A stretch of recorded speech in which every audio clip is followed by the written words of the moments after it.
Way back when the personal computer was new, we used to talk in business about how this was going to eliminate paper, how having these electronic tools sitting on our desks were going to put us in a position where we didn't have to deal with so many files and so much paperwork, and things were going to get easier.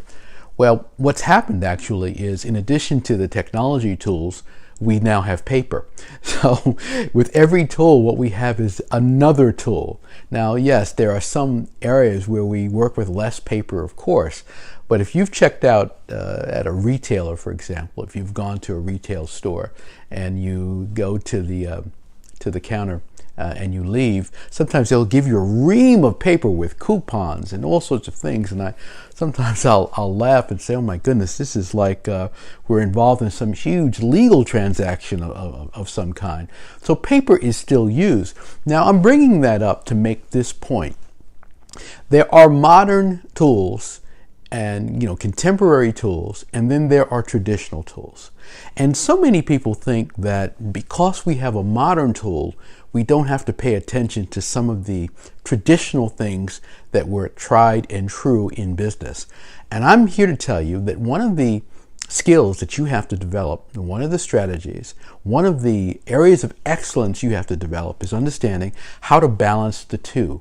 How do I use modern tools and have more traditional tools as well? For example, I'm a person, I like to write. I like to write in journals.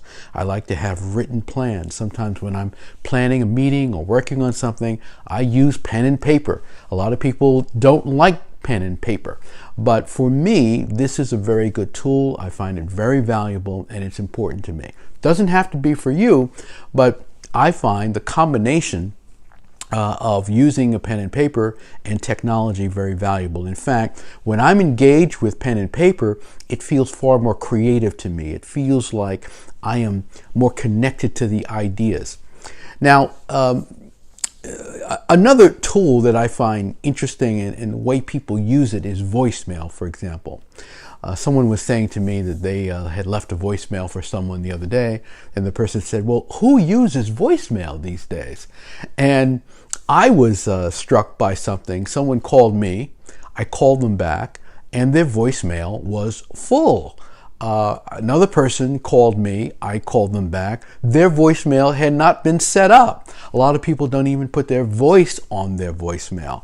I think this is a big mistake, particularly if you're trying to build a business. If you're trying to build a business, if you're trying to sell, every tool you can use that's coming inbound that can present something compelling should be used and used effectively. So your voicemail should be free and clear, and so that someone can leave you a voicemail message. You should have a great message there. And you should certainly use voicemail as a tool where you're leaving messages for other people. You should never be in a position where your voicemail is not set up or people can't leave you a voicemail. It's just unbelievable to me that someone would do that who is trying to be successful in business.